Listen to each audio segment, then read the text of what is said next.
मेरे प्यारे भीम सैनिकों, भीम आर्मी की वो 5 बड़ी सफलता जिससे जन्मी है भीम आर्मी। क्यों आई सुर्खियों में भीम आर्मी? क्यों इतने कम समय में पूरे भारत में फैल गई भीम आर्मी? कैसे हो गए बड़े भाई चंद्रशेखर आजाद रावण इतने लोकप्रिय? साथियों, चंद्रशेखर आजाद रावण लाखों करोड़ों बहुजनों के दिलों पर राज करते हैं। चंद्रशेखर आजाद भाई रावण के लिए एक कमेंट जरूर करें और वीडियो को लाइक भी करें। ये वो नाम है जिसने सत्ता की चौखट तक बहुजन समाज की आवाज को पहुंचा दिया। ये वो शख्स है जिसने न केवल आंदोलन की मशाल उठाई बल्कि युवाओं के दिलों में आग जला दी।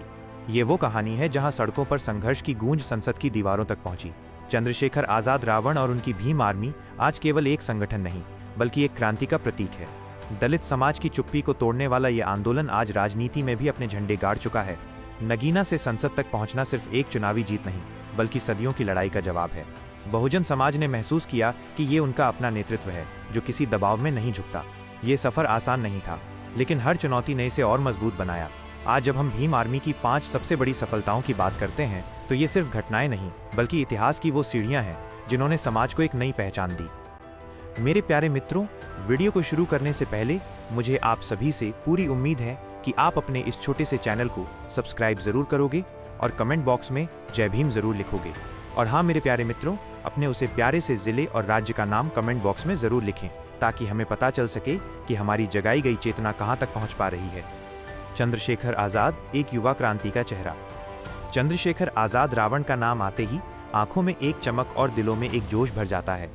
ये वो युवा चेहरा है जिसने समाज की चुप्पी को तोड़ा और हिम्मत की मशाल जलाकर उसे सड़कों से संसद तक पहुंचा दिया।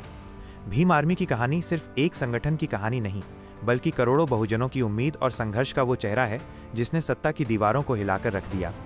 जिस दौर में दलित समाज की आवाज को दबाने की कोशिश की जाती रही, उस दौर में चंद्रशेखर ने निडर होकर कहा कि अब हमारी जुबान कोई नहीं बंद कर सकता। ये वही आग है जिसने युवा दिलों को आंदोलित किया और हजारों लाखों लोगों को जोड़कर एक ऐसा आंदोलन खड़ा किया जिसने राजनीति को भी हिला दिया। पहली बड़ी सफलता, सहारनपुर आंदोलन की गूंज। भीम आर्मी की पहली बड़ी सफलता वो थी जब पश्चिमी उत्तर प्रदेश के सहारनपुर में अन्याय और अत्याचार के खिलाफ ये संगठन सड़क पर उतरा और पहली बार पूरे देश ने महसूस किया कि अब ये समाज खामोश नहीं रहेगा। सहारनपुर की धरती पर उठी वो गूंज केवल एक जिले तक सीमित नहीं रही बल्कि उसने पूरे उत्तर भारत को हिला दिया। गांव-गांव से लोग जुड़े और ये संदेश गया कि दलित समाज अब बंटकर नहीं बल्कि एकजुट होकर जवाब देगा।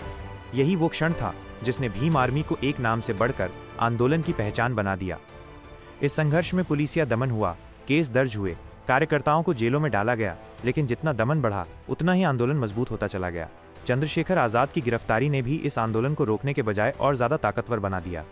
सहारनपुर के उस आंदोलन ने यह साबित कर दिया कि बहुजन समाज अब सड़कों से पीछे हटने वाला नहीं है। पहली बार लोगों ने महसूस किया कि अगर हम संगठित हो जाएं तो किसी भी अन्याय का जवाब दिया जा सकता है। यही वजह थी कि इस घटना ने भीम आर्मी को रातों रात पूरे देश में सुर्खियों में ला दिया।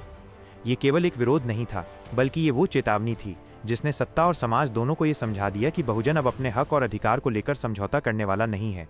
ये वही लहर थी जिसने आने वाले वर्षों की राजनीति की दिशा तय कर दी।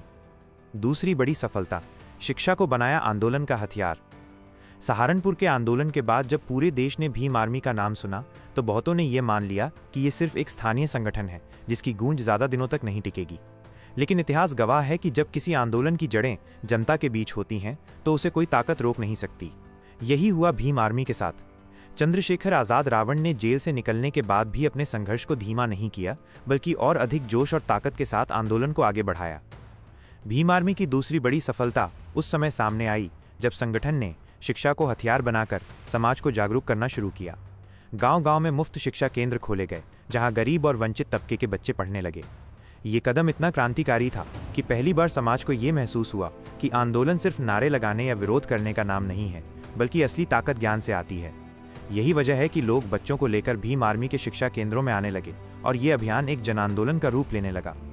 तभी जिन्हें पढ़ाई से दूर रखा गया था वही बच्चे अब किताबों के जरिए अपने अधिकारों की समझ पाने लगे। भीम आर्मी ने यह साबित किया कि शिक्षा ही वो रास्ता है जो समाज को अंधेरे से रोशनी की तरफ ले जा सकता है। यही अभियान था जिसने हजारों लाखों परिवारों के दिलों में जगह बनाई और संगठन को सिर्फ एक संघर्षशील संगठन नहीं बल्कि एक सामाजिक क्रांति का प्रतीक बना दिया। युवाओं में ये संदेश गया कि अगर हम पढ़ेंगे तो आगे बढ़ेंगे और अगर आगे बढ़ेंगे तो किसी भी अत्याचार को रोकने की ताकत हमारे पास होगी। भीम आर्मी के शिक्षा अभियान ने यह दिखा दिया कि ये संगठन सिर्फ विरोध की भाषा नहीं बोलता बल्कि समाधान भी देता है। इस आंदोलन की सबसे बड़ी खूबी ये रही कि इसमें कोई भेदभाव नहीं किया गया। गरीब चाहे दलित समाज का हो, पिछड़ा वर्ग का हो या अल्पसंख्यक समुदाय से आता हो, सभी बच्चों को पढ़ने का हक दिया गया। यही कारण था कि धीरे धीरे ये अभियान सीमाओं से बाहर निकलकर पूरे देश में मिसाल बनने लगा। इस सफलता ने चंद्रशेखर आजाद रावण को युवा आइकन बना दिया। लोग कहने लगे कि ये नेता सिर्फ संघर्ष नहीं बल्कि समाज को बदलने की ठोस योजना भी रखता है। यही वजह थी कि भीम आर्मी अब सिर्फ आंदोलनों की खबरों में नहीं बल्कि एक सामाजिक बदलाव की ताकत के रूप में देखी जाने लगी। शिक्षा के इस अभियान ने संगठन को वो नैतिक ताकत दी जो किसी भी राजनीतिक आंदोलन के लिए जरूरी होती है। यही कारण था कि जब भीम आर्मी आगे राजनीति की राह पर उतरी तो उसे एक मजबूत आधार मिला। लोग पहले से ही समझ चुके थे कि ये संगठन सिर्फ सत्ता की दौड़ में नहीं बल्कि समाज की बेहतरी के लिए मैदान में है। तीसरी बड़ी सफलता, नगीना से संसद तक का सफर। शिक्षा के अभियान ने भीम आर्मी को जनता के बीच मजबूत आधार दिया, लेकिन असली पहचान तब आई जब संगठन ने समाज के भीतर लंबे समय से दबाए गए अधिकारों के लिए निर्णायक मोर्चा संभाला। ये वो क्षण था जब भीम आर्मी की तीसरी बड़ी सफलता सामने आई। ये सफलता सीधे राजनीतिक और सामाजिक दोनों स्तर पर संगठन की ताकत को साबित करती है। चंद्रशेखर आजाद रावण ने नेतृत्व करते हुए ये दिखाया कि केवल विरोध से समाज नहीं बदलता बल्कि संगठन और रणनीति दोनों का तालमेल जरूरी है। भीम आर्मी ने दलित और पिछड़े वर्ग की आवाज को संसद और विधानसभा की दीवारों तक पहुंचाया। ये केवल नारे लगाने की लड़ाई नहीं थी, ये कानून और अधिकारों के लिए सशक्त लड़ाई थी। जब संगठन ने अपने प्रतिनिधियों को राजनीति में उतारा तो समाज ने महसूस किया कि अब सिर्फ आंदोलन नहीं बल्कि वास्तविक शक्ति हाथ में है।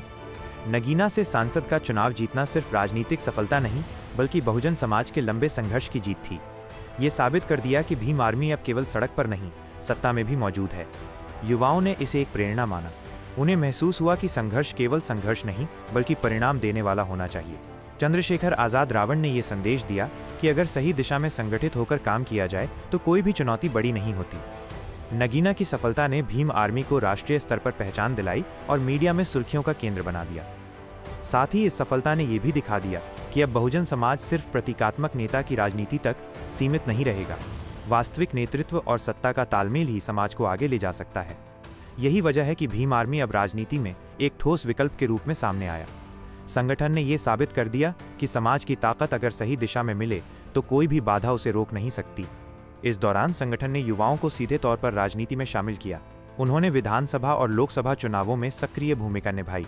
यह कदम संगठन की रणनीति का हिस्सा था, जिससे ये सुनिश्चित किया जा सके कि बहुजन समाज की आवाज केवल सड़कों पर गूंजती न रहे बल्कि निर्णय लेने वाले मंचों पर भी उसकी पहुंच हो। नतीजा ये हुआ कि मीडिया और जनता ने भीम आर्मी को सिर्फ आंदोलनकारी संगठन नहीं बल्कि राजनीतिक ताकत के रूप में मानना शुरू कर दिया। ये तीसरी बड़ी सफलता बहुजन समाज के लिए एक प्रेरणा बन गई। लोगों ने देखा कि अगर युवा नेतृत्व सही दिशा में हो और संगठन की नींव मजबूत हो तो किसी भी क्षेत्र में सफलता हासिल की जा सकती है।